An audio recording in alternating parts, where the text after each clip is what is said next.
我哋咧講第20題嘅時候咧，不如咧我哋咧就褪翻轉頭少少，就係講第19題同第20題一齊講啊。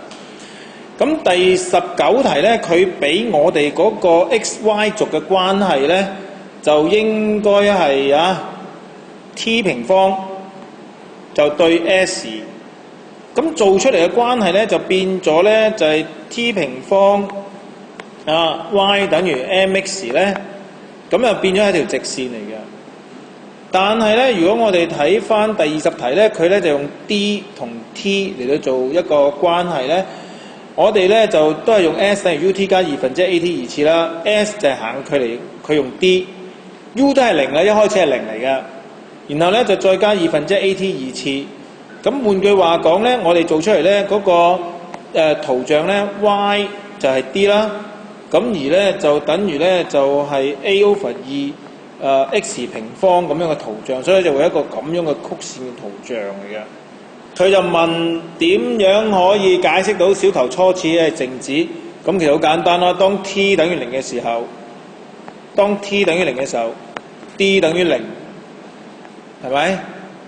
咁佢就唔係，對唔住，講錯咗即係講錯咗啦。嗱，我哋一開始睇到呢個圖咧，係 d 同 t， 即係所謂我哋嘅 st 圖嚟嘅，得唔得？咁 st 圖點樣可以反映到嗰個速率咧？就係計個斜率，係咪先？